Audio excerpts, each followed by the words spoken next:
I can't believe it, but 3 years ago today, I went in for my last pregnancy doctor's visit with Henley. I was only 37 weeks and 5 days pregnant, so it was really weird because her pregnancy, early on in her pregnancy, I had a dream. She was born October 23rd, emergency C-section around 8 p.m.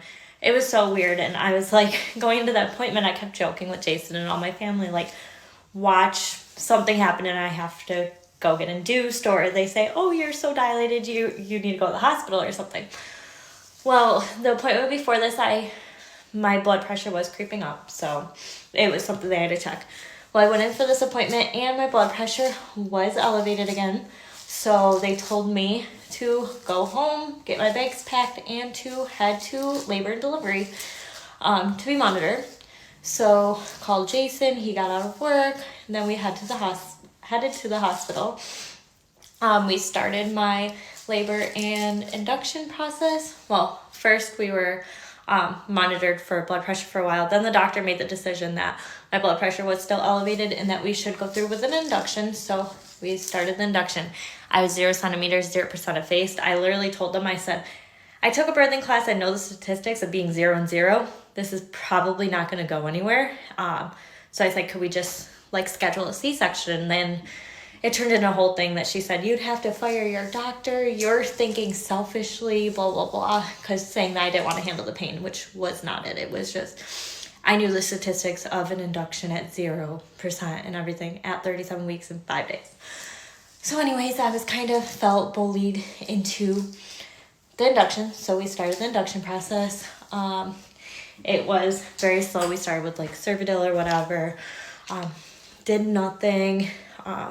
It wasn't until what would be tomorrow, 3 years ago today, tomorrow, was when they broke my water at 8 a.m. And it just started a really long process. I got exhausted, eventually got the epidural way into the induction. It was a 29-hour induction before it ended up being an emergency C-section. It was an emergency C-section. I was puking. I was throwing up. It was just crazy, wild, scary day.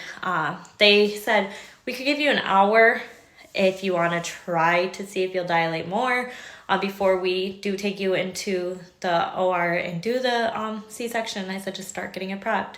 What was the point of waiting an hour? I was only 2-3 centimeters dilated. Nothing was happening. My water was broken for a while. And I was puking, everything. And I had a fever too, so it just was not fun. Then I remember we went back into the OR and they started they pinch you to see if because you shouldn't feel anything, you should only feel pressure. Well, I felt the pinching. So they tried to up my epidural, whatever, and didn't work. So I had to be put under. So Jason couldn't be in the room when Henley was born. And I didn't meet Henley till she was over an hour old. I was losing a lot of blood in the OR. I almost needed a blood transfusion, but I didn't. But then everything was happy because I finally got to hold Henley, but I was very scared holding her because I was waking up from my first surgery ever, and I was like, don't hand me the baby, I'm going to drop her, but everything was good. So yeah, 3 years ago today started a very scary process, but it got me Henley, and of course I went through and had another baby, so it's all worth it in the end, and I just can't believe 3 years ago today, that's what was happening to me. So yeah, that's all.